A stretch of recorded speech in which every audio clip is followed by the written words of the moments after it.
This will be brief, like a seed in the soil. You just haven't grown yet. The power you hold, you don't even know it. But baby, I know. To lead is your purpose. It's deep in your bones. Of this, I am certain. Shensia. Just last week, we celebrated International Women's Day, and I've been knee-deep in women empowering stand-up comedies, movies, and of course, music. There are a number of races that can identify a period in history where they were living under severe oppression. For some, it's longer than others. For some, there are multiple eras throughout history where this has been their reality. As a gender, even today, with all the laws and clauses, women in many areas of this earth continue to operate under different levels of control and fear just because we are women. Some are subtle and go unnoticed by most of society, even though it's very public. And if someone dares to label or describe those little things as oppression, then they would be viewed by others as being dramatic, petty, and these situations explained and viewed as mere exaggerations or even that they've been misconstrued. Today I want to talk about some of those subtleties that go on as normal, acceptable behavior in our everyday world. One is how a man speaks to women he's familiar with. Disrespectfully, yes, but basically, he's a funny guy. So although your feelings as a woman or a girl are constantly hurt or disregarded, he's only doing so in jest. It now becomes your fault for being so petty, and you should toughen up.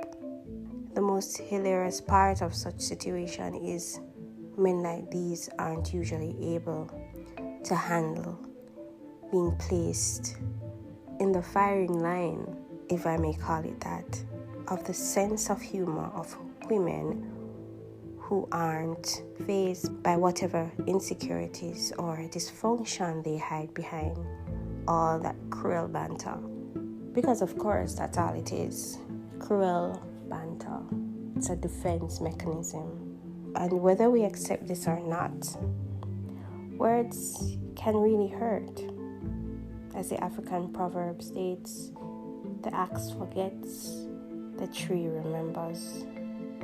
There are men who have controlled the way women in their peripheral view themselves, behave, and interact with others just based on years of conditioning. And no, this is not an episode to beat upon men for their words, because we can also accept that women do find our power with our tongues, and we have a way with our words. But the fact that society still accepts some behavior as okay when boys or men do it, but less so when it's coming from their female counterparts, is a societal dysfunction and inequality. Another oppressive behavior allowed as normal is men imposing their size and physical strength on some unsuspecting woman just going about her life. And then this is not viewed as harassment in these cases because it's normal for men to be that way. Yes, we accept that it's normal for men to be taller or stronger or more imposing, but should it be acceptable that women should feel afraid in the presence of such men? I recall a story of a woman who said she was sharing a taxi one evening getting home from work with a couple other passengers, one male, one female.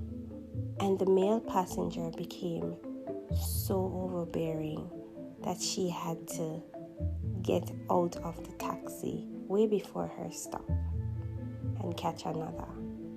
At no time did the driver or the other passenger even blink at the situation and come to her aid, which could be because they were afraid of getting involved or because they saw it as normal behavior, none of which should be acceptable. One of my favorite social media influencers made a post some time ago where he basically said, get a passport, travel, see some different things, end of quote. You see, too many people behave badly or accept some next to criminal behavior as normal because of lack of exposure. How long are we going to be able to hide behind the cloak of ignorance as our defense? I was going to touch on how opposite sexes can still be working in the same industry, doing the same jobs, and not being offered or given the same pay. But I believe once equality is the topic, this is usually covered. So let's explore how women are still expected to be the sole caretakers. And I mean that they're expected, or we're expected, to be taking care of the homes. In this age, whether we also have part-time or full-time careers or not, whether or not we have children or other physically demanding responsibilities, etc. From planning and preparing meals, cleaning up, doing laundry, and providing pleasure or entertainment. This is all still a woman's duty. In the eyes of some societies, for some people that's fine. But there are women who are constantly thinking, where is her help? Where is her pleasure? I assume this is where Psalm 121 writes in, on a white horse and saves us from ourselves. See, I come from a place where the phrase encouragement sweetens labor is used as a blanket statement and seems very appropriate here. Maybe this is the reason why women find themselves in groups and cliques to decompress and talk about stuff. Science says men are physical and influenced by their eyes, but women are cerebral and influenced by their emotions and communication, etc. That's the excuse I'm given for why when boys do some things, society ignores them and roll their eyes and move on. That's the same argument dished out why women wanting to be seen, pursued, and accepted change their appearance, fix themselves, and compete against each other for that limited, narrowed attention. And then I can only wonder, where do we break the cycle?